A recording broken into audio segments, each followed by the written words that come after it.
How do you build a network, run a profitable business, and make an impact? Oh, and have a personal life at the same time?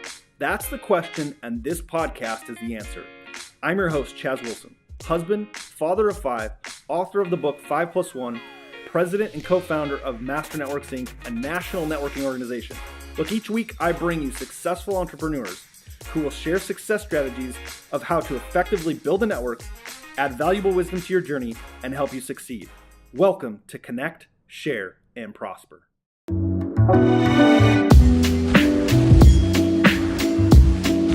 right, guys, welcome to Connect, Share, and Prosper today. Hey, I want to start with a quick quote before I do an intro here. My guest said this quote: "Your life isn't about the big break. It's about one significant life transforming step at a time." Guys, these transformations happen through influence, and we're going to talk about the impact influence can have on your life. Hey, remember, if you want to know about how to hear about this show, subscribe to Facebook, YouTube, Instagram, get notified every time we launch a live podcast. Here we go. I want to talk to you today about my guests. Tim Storey, preacher, life coach, Pastor to the Stars. USA Today named him Pastor to the Stars. He's the author of Come Back and Beyond and Utmost Living. Just an amazing man. As I got the invitation to have him on the show, we sent that out. I had a ton of people reaching out going, "You have Tim on your show? This is so awesome." So Tim, welcome so much to Connect, Share, Prosper. Thanks for being a guest on our show today. What a privilege. And you're looking great today. Oh, thank you. Likewise. We are in a literal dark cloud over Dallas today. It is pouring rain and it is dark. Feels like 2 a.m, but it's 10 a.m. So and they're going to watch me eat my oatmeal as I'm spitting really great stuff. Watch. I love that. Hey, the life of entrepreneurs, right? This is what we do. We multitask, we time block, we do what we got to do. So, today I want to just set a little context, Tim, and I want to ask you a couple of questions that I think, again, our audience of entrepreneurs, these are people who are fighting the good fight of business. They are first in the office, last to leave. They're sponsoring the little league teams. They're doing all those great things that build local communities. And they do that through building relationships and influence. And so I read something when I introduced you. It said USA Today has called you Pastor to the Stars. And so question is, how did that happen? How did you become Pastor to the Stars? And was there anyone who has been a big influence in your life to help make that happen, or made the first introduction, that kind of thing? Okay, so I think first of all that our pathway usually comes 2 different ways. One is by design, where you design it, okay? And so you sit there and you think about it and you go, okay, I'm going to design this. And in that design, you make certain decisions to get that design done. It's almost like if you're building a home, okay? Yeah. So you got the design, then you got the decisions. But one of the things I think people miss is the discovery side of things. And I know a lot of people that are into home building, and I also hang out with the people from Flip or Flop who flip houses, Tarek and Christina. Yep. And so what happens is you can design something, make your decisions, but it's in the discovery where the beauty is many times, where you'll say, we were going to do that room this way, but we just discovered it might look better this way because the sunlight's going to come in this way. And that's what happened with Tim Storey. I mean, when I was in high school, I was good in sports, and I wanted to go to USC and become a communications major. I had very good connections there. My grades would have been good enough. And so all of a sudden, this discovery thing hit. Somebody gave me a book about the life of Mother Teresa. And I started reading about this lady that had helped change all these orphans' lives. And I said, man, that's kind of me. I'm a humanitarian. I never thought about being a pastor or clergy, or as you described, a preacher. I wanted to be a humanitarian. So that was my discovery, okay? Go to seminary, on and on and on, get a doctorate in world religion. And during that time, I'm taking all these classes in counseling, therapy, how to get through challenges. And I become this guy that becomes super good on campus of getting you through a tough spot. Well, who would realize that that was going to be my life? Yeah. So there comes Tim Storey, life coach to the stars. It came through just discovery. It just started unfolding. Wow. So interesting. So you identified pretty quickly for yourself that you were, as you said, a humanitarian. That's what I am. Yeah. But you that became clear when you discovered through your discovery of reading about Mother Teresa. That's when you knew, hey, that sounds like me. I'm like that, right? You had that identity right away. 100%. So it's almost like if somebody sees Pharrell Williams and they're like, okay, he's cool. He has great music. He does clothes. He does humanitarian work. He has businesses on the side, or even Ashton Kutcher, who's a cool dude. He's an actor. Now he's just killing it in business. Like, he does more than people realize. Yes. So what you could do is you could watch a TED Talk. You could watch a masterclass. We could watch me and you going at it today, which is going to be fire. And you can connect. I connected to changing lives. And that was Mother Teresa, a nun, a white nun, touched a kid who's from Compton with their story. And I've been able to help millions of people. Thank you, Mother Teresa. Yes. Oh, she's helped so many in the legacy, right? So you mentioned the word connecting, right? It's a big word in our world of master networks. We talk about connecting all the time. Our event is called Connect. When you're in front of, it just got me thinking, when you're in front of, there's a skill when you're one-on-one to connect. There's also a skill when you're in front of hundreds or thousands or virtual or whatever it is. Do you have any tips for people on, like, do you have a process? Is it a skill? Is it learned? Were you born with it? How do you connect with people? Like, is there a tip you have? I think one of the things is to be yourself. And this quote has been out for a long time, and we don't really know the origin of it.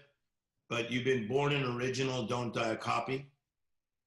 Yeah. And so let's take kindergarten for a minute, okay? Yeah.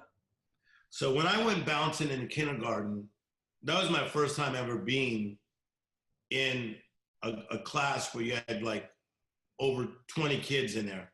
They're coming from all these different backgrounds, all these different cultures. And one of the things that the teachers always gave me credit for, from kindergarten all the way to 6th grade, and I can name all my teachers, they were always like, Timmy Storey is uniquely himself. I'm funny. I pay attention. I'm a good listener because I was raised by my sisters and my mom. So I'm uniquely myself. Today, I'm uniquely myself. I don't try to put on anything so I can get bigger in Oprah's camp. I don't try to put on anything to get closer to Richard Branson. I'm uniquely me, and that's what works for me. Oh, that's such a powerful tip. You gotta really own your zone. And that's a Tim Storey quote, yo. Own your zone. You gotta own your zone. Yeah. Own my zone. So if you're a quiet dude, be quiet, but pick the volume up slightly if you have to go in public. Okay. So like Kanye's my boy, Kanye West. Yeah. So he may go into quiet modes, but he's learned that in most settings that if he needs to pick up the volume because there's like business guys from American Express or whatever, I'd watch him like pick up his energy because he knew what he was dealing with. So if you're quiet, sometimes you got to pump up the volume a little bit and you got to amplify. We all have to amplify sometimes, but be your unique self and it'll take you to amazing places. So that's good. So amplify or pick it up doesn't mean be somebody different. It just means be you, but be it a little bit louder or a little bit, like you said, amplify it in the right situations. In the right situation, you do have to amplify because like today, I'll go to a social situation at lunchtime. Yeah. And tonight I got another whole other social situation, but they're both real big. Yeah. So I am literally taking 2 outfits, one for today, and then I don't want to come all the way back home. So I'll have a jacket and a whole other thing for tonight. Got it. So I will be uniquely Tim Storey in both settings, okay? Mm-hmm. But I will change my outfit and maybe change the way I come across depending on two things.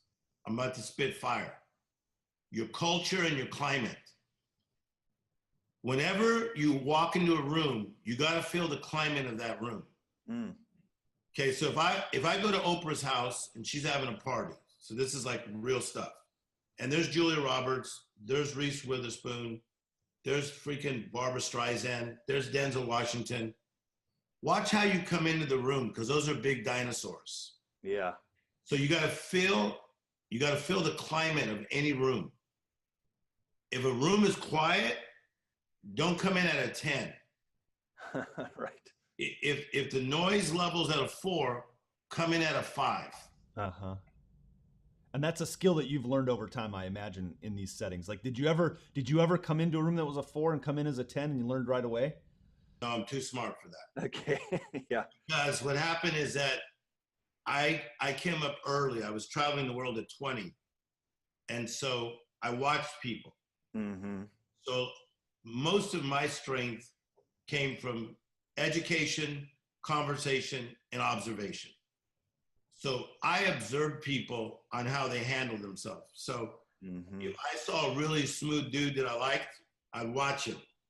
I'd see how he entered a room. I'd see how he just didn't talk about himself, how he'd be interested in other people. So I was already just 20 years of age, 21, wow. 22, 23. I've now been to 75 countries. And I'd fine tune myself based on my observation of other people. Wow. I loved, you guys, if you're listening to this, again, I'm with Tim Storey. What I wrote down, I'm writing a bunch of notes. This is as much for me as for anyone else. So I loved when you said the connecting with people is being yourself. I had a time when I was getting on a lot of stages and there was a guy that I was speaking. We were on stages a lot together. Somehow that kind of happened. And I loved his style. I loved the way he was connecting with the audience. And I started over time finding myself kind of mimicking that and falling flat. And I realized one of my good friends was in the audience and came up to me. She had the strength to tell me, she's like, I see what's happening. You're starting to kind of mimic that way too much. Just be you. That's what's worked to this point. Be you. And so, guys, if you hear that, hear what Tim's saying is be yourself, be uniquely yourself. I love that. Now, I have an interesting thought though.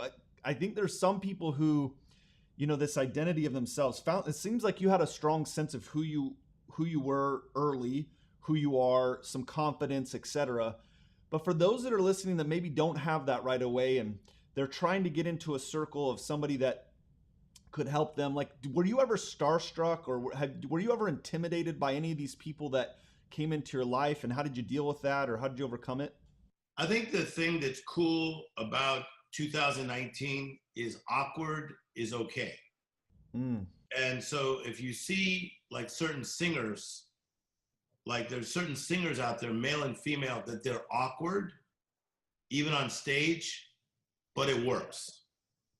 Like if you think a guy that's a little bit chubby, Ed Sheeran, yeah, could just fill up stadiums, because I'm in Europe a lot. Yeah. The guy's filling up stadiums of 50,000 people, okay? And he's a little chubbalicious. And the fellow redhead, I love it. That's what I'm saying. Yeah.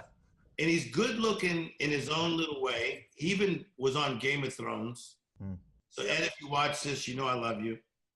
But he's a little chubbalicious, but he's a little awkward, but he's uniquely himself. So here's the deal. When people come up to me on the daily basis, when I leave my house today, they will come up to me. Every day I meet somebody. Every day someone comes up to me. Not some days, every day. Yeah. If they approach me at a gas station, a 7-Eleven, where I'm going for lunch, where I'm going for dinner, and they're slightly awkward, I'm human enough to embrace their awkwardness. That may be they struggled with depression. That could be they got a phobia. That could be their mother sucks. That could be a lot of things. If I'm a good human, I'm embracing. So I welcome awkward people. I like them. I love it. So embrace the awkward. Awkward is okay. I love that too. Awkward is okay. I mean, I'm as awkward as they get. It's funny, people sometimes, and I'm sure you've found it similar, like I have been around very successful people. I have been, and I found them to be, quite honestly, what my perception was prior to that, and what I found them to be in most cases, very approachable, very willing to share, very giving.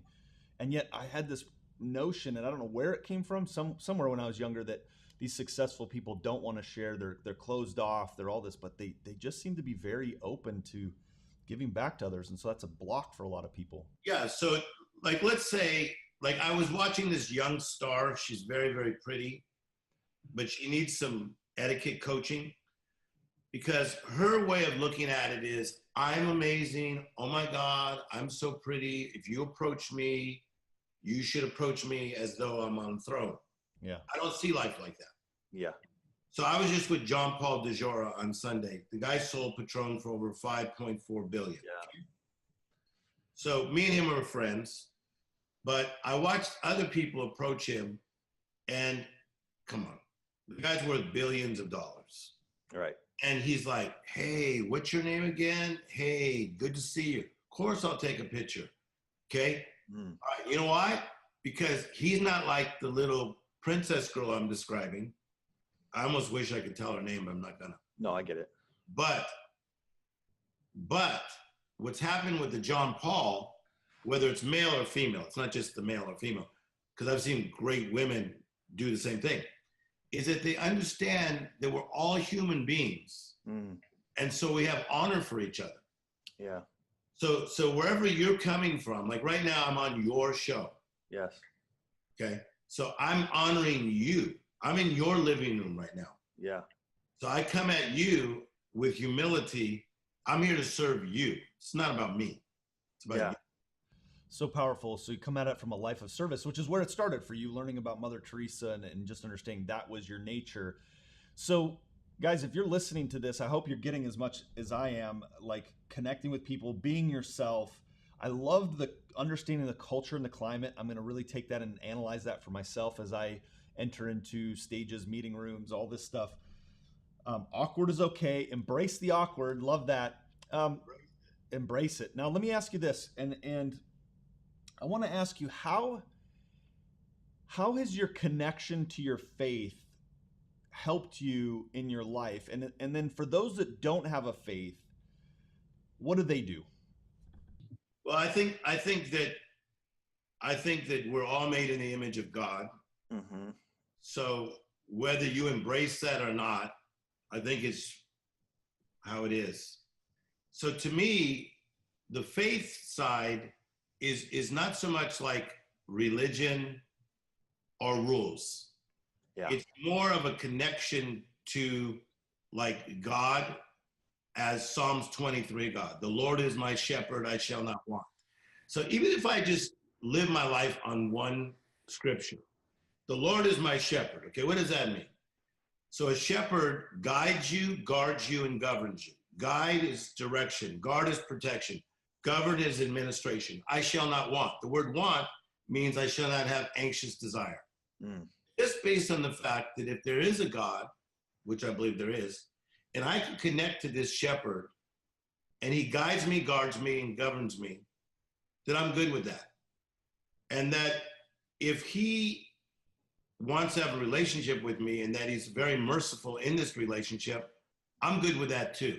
So that's where I come across. I'm not preachy at all. Yeah. That's why probably 70% of what I do is in non-religious fields. And I'm known for a guy who's not preachy. Yeah. I live my life, and but the connection to the shepherd has done a lot for me. Yeah, that's great. Thank you. I know that it drives a lot of our entrepreneurial family that's part of this. There are a lot of faith-based people who who organize together is this entrepreneur family and look to that as their, like you said, guide, guard, and govern.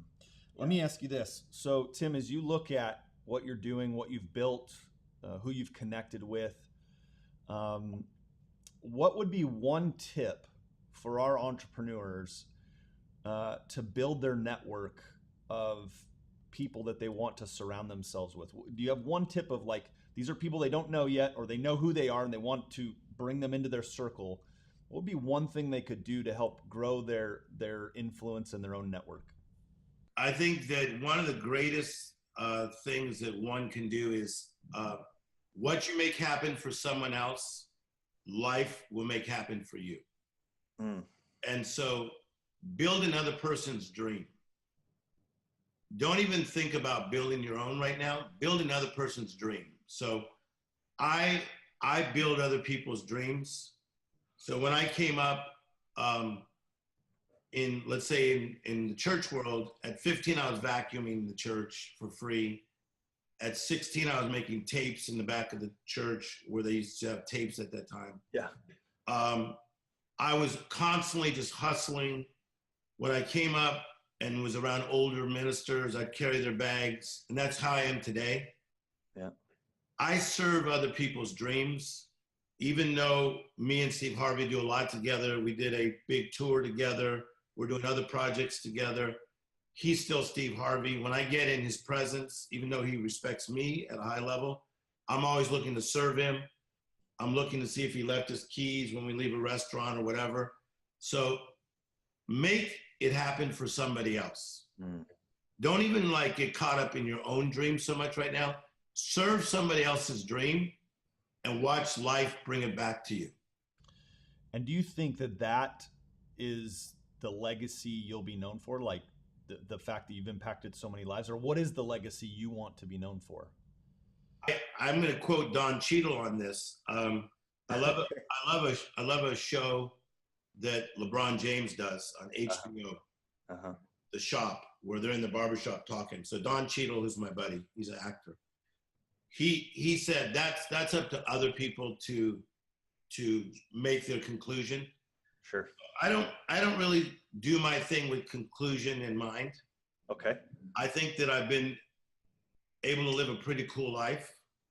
I'm in a movie start filming in September with Ben Kingsley, who won an Academy Award, where I'm playing a military general. I'm in another movie next year with Dennis Quaid.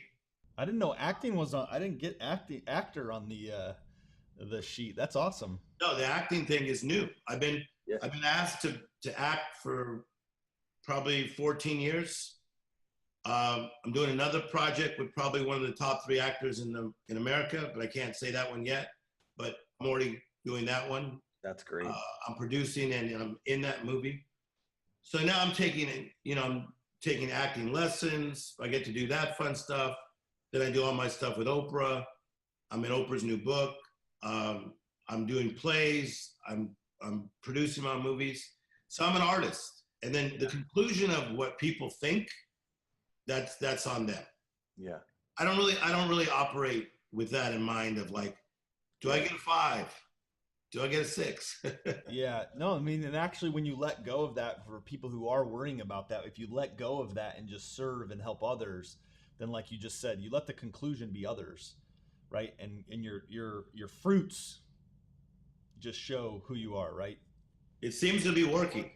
Yeah, well, good for you. I love it. It seems to be working because the thing is that if it's working in one little cluster, like, oh, this little cluster, they like me. But when I get to run in so many circles and draw the same type of results, or similar results at least, then you must know that your recipe must be working. So, keep cooking the same thing in the kitchen. Yeah. If you're cooking stuff and it sucks and it's not getting a reaction, you better work on your recipe. Well, my friend, the recipe's working for you. Keep it up. Keep it up. It's definitely working. Guys, we've been blessed today to hear from Tim Storey. I'm just going to recap a couple things that I wrote down about connecting with people and being yourself, being uniquely yourself, which is so powerful. For those of you listening who struggle with, am I good enough? You know, there was, we have one of our great members who came into our first meeting, and she was a photographer. And I remember her saying in tears, I think I'm in the wrong room. She said, I'm just a mom with a camera. Like, you're so much more than that. You're so much more than that. And she's evolved. She changed careers. She's got this very successful business now, being uniquely herself. Culture and climate, understanding the culture and climate is so powerful, Tim. I'm glad you shared that with our group. Awkward is okay. Embrace the awkward. Good. So, yeah, those are my takeaways. And so many other things too. But thank you so much for being on our show, Connect, Share, Prosper. How can, I'm sure our people can Google and find you, but where would you like them to find you, follow you, and embrace what you're about? So on Instagram, we're Tim Storey Official. So it's Tim and then STOREY. And then that just kind of leads you into all things Tim Storey. We have a really fantastic website as well, timstorey.com. And so that's what we're up to. I want to give a shout out to Two Market Media. Yes. And they help connect us together. And I'm also a part of that group. And then I have an app. I have a new app that the guy who is the branding expert for Starbucks and Nike, pretty good job, did my app. My app rocks. And you can tell us about the app on iTunes. It's called Utmost. Utmost? Yeah, UTMOST. You can get it right now. Utmost, and then it's just Utmost Tim Storey. It's an app. Every day I'm spitting fire at you, building your life. We keep adding things. You have like $30,000 worth of material, and you pay $1.99. Wow. Tim, thank you for that. So guys, go check out Utmost in both Google and iTunes, or iStore? Just at the iTunes store, yeah. Okay, iTunes right now. Okay, awesome. Guys, if you want more amazing content like this with tremendous people, and yes, great shout out for Two Market Media for connecting us. Guys, that's what it's about. Relationships. It's about connections. That's what life is all about. If you're just in the transactional world, it's going to be empty. It's going to be hollow. Get in the relational world. As I say all the time, you're one relationship away from changing your future. That relationship could be right next to you. And if you don't get awkward and open your mouth and connect with people, you might miss it. Tim, once again, thank you for being on Connect, Share, Prosper. What a privilege.